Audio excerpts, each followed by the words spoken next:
So hello po mga kalingap, welcome back po sa ating channel. So ngayon, first time po nating i-interviewin si Hana dahil meron po tayong gustong linawin sa kanya sa mga plano niya dito sa diet kasi may mga napapansin ako or mga nakikita sa kanyang YouTube channel at may mga narinig din po ako na baka may plano na si Hanang magbago na ang kanyang isip dito sa pagpunta dito sa diet, sa pagba-vlog. So kaya ito, in-interview natin siya para malaman din natin kasi syempre concerned din tayo kung 'di ba kung ano yung mga nangyayari, 'di ba? So ikaw, Hana, ano ba ang masasabi mo doon sa doon yung sa mo, may plano ka na bang bumalik sa Manila or itigil ang pagba-vlog mo? Sa ngayon, di pa naman talaga 100%. Pero syempre, pinag-iisipan na namin yan mga ilang buwan na din. Kasi ibang-iba na talaga yung yung revenue sa YT. Mas mataas na talaga yung kinikita namin sa Manila compare ngayon sa pag-YouTube. Pero hindi pa naman siya totally kasi syempre marami tayong kino-consider. Unang-una sila Kalingap Rob tsaka si Kuya Val. Syempre si Kalingap Rob medyo ngayon, so ayaw naman din natin umalis ng ganun yung sitwasyon ng Kalingap.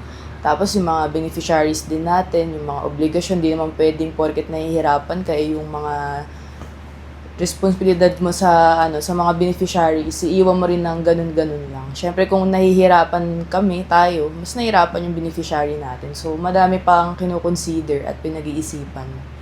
So sinong mo dyan? Kasama magdesisyon, si Dins. Oo, si Dins.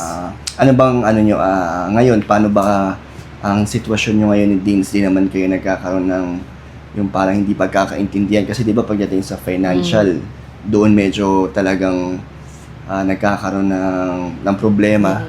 So ano naman, isa yun sa mga nyo, sa mga problema nyo yun ngayon sa revenue. Oo.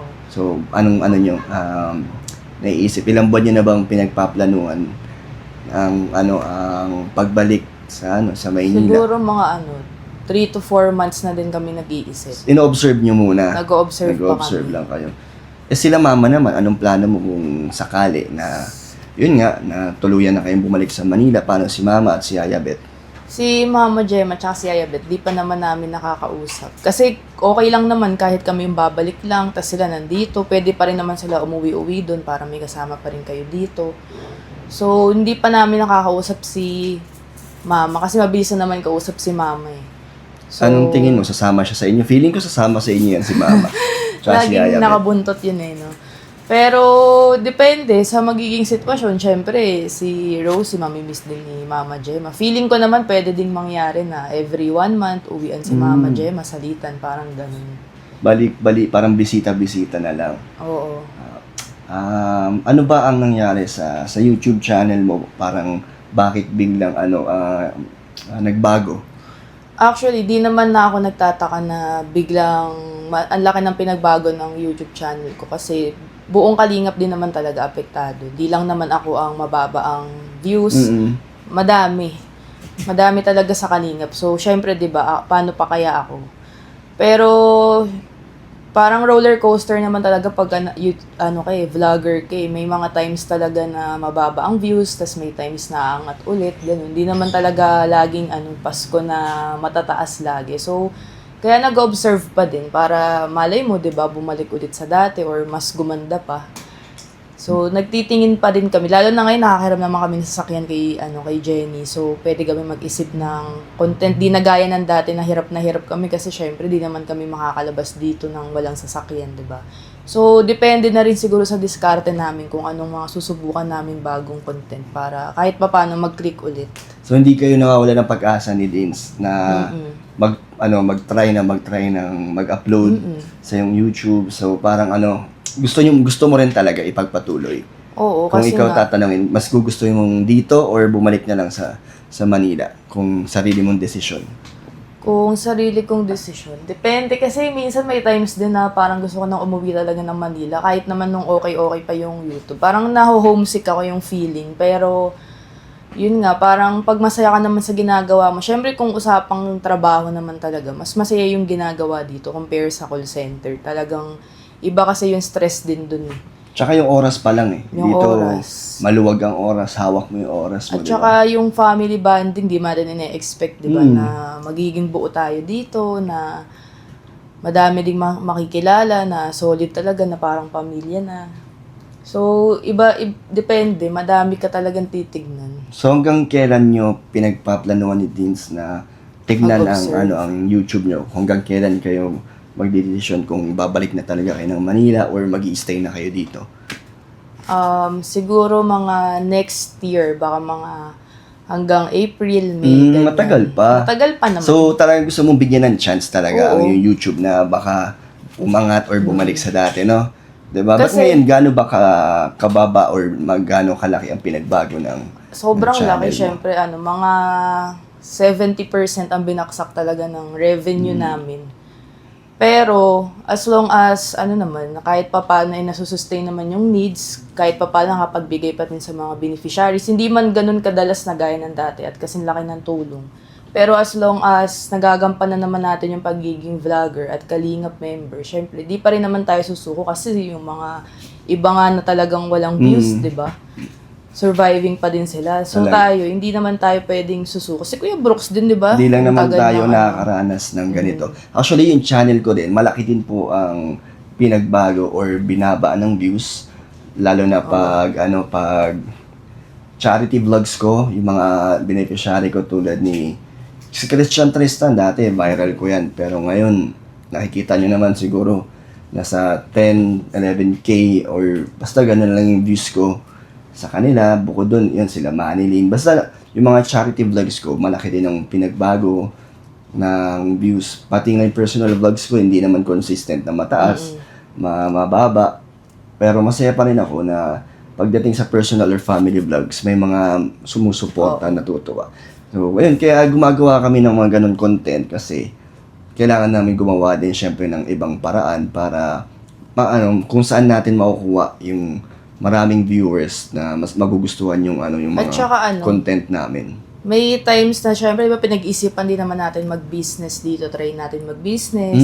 Yan, yung live selling, parang pinag-iisipan din namin na baka ibalik din natin. So, sa mga nakakamiss ng ating live selling, Baka gusto nyo, si Jenny willing din yan Yes. mag-live selling. Actually, kung ano yung pwede namin kung saan kami magbo-boom, yung magkakaroon kami other ng sideline. yung biglang mas magkakaroon ng extra income. Kasi syempre marami rin kaming expenses. Bukod doon, syempre, hinihiwalay ko namin yung mga pang-charity namin. Kasi ako, ayoko talaga mawala yung charity vlogs ko. Kahit mahina yung views, kahit wala na talaga tayong sponsor. Pero may nag-iisang nandyan pa rin, si Brisbane, Australia. Maraming salamat po sa iyo sa walang sawa na talagang nandyan po kayo hanggang ngayon.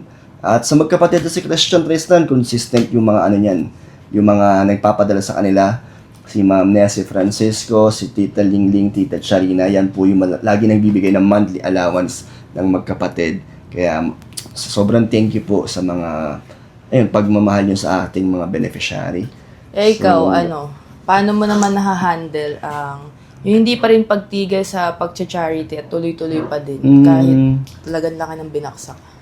Feeling ko kasi, na-observe ko din or tinignan ko rin naman yung mga ibang channel, syempre ng bawat kalingap. Nakita ko naman na talagang parang domino effect din talaga yung nangyari. Na lahat nagkaroon ng pagbabago sa mga views. So hoping ako na balang araw dadating ulit or babalik sa dati na sisigla ang ating YouTube, yung views. Hanggat kaya naman talaga, hanggat nakakapag may may revenue pa tayo sa YouTube, pa rin, hindi ako nawawalan ng pag-asa. Kahit minsan nakakalungkot yung feeling kasi wala kang views, parang mahina. Pero nangyari naman na yan dati pa at normal naman yan sa vlogger bilang isang vlogger na hindi consistent talaga or hindi stable ang pagiging YouTuber. So, lang yan, siguro challenges lang yan sa atin, pero mas nagiging matibay naman tayo habang pinagdadaanan natin to. Diba? May lesson. Marami tayong mga natututunan din.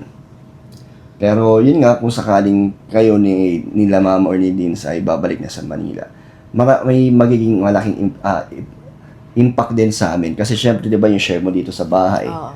malaki ang share din na mawawala kung aalis na kayo. So, kaming dalawa na lang ni Jenny dito ang matitira. And syempre, hindi namin masusustain magstay dito kung dalawa na lang kami. Tapos, syempre, expenses. So, yun din, may ano din sa amin, may negative impact din. Na mag-iisip kami ni Jenny kung lilipat na kami na lang nila Diona. So, ayun, marami din changes din ang nangyayari. Pero ikaw, hindi mo naiisip na bumalik na din ng Manila?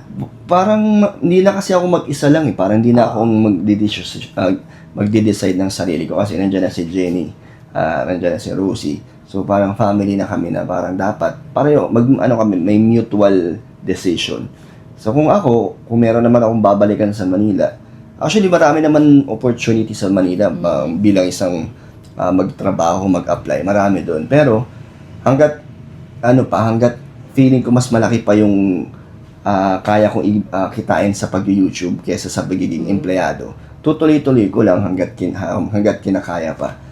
Kaya ewan natin, syempre napag-iisipan ko rin kung anong mga dapat pang subukan or gawin.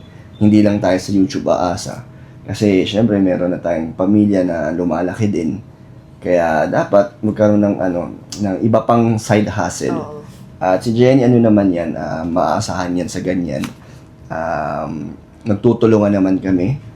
And syempre, ayoko din iwan si Kalinga Prab, di ba? Ayoko naman umalis na magpaalam na lang sa kanya. Kaya Kuya Val. Lalo na ngayon, di ba? Syempre, malulungkot din naman yun. At ako din, malulungkot din. Talagang, isipin mo, mag-4 na taon na ako dito. So,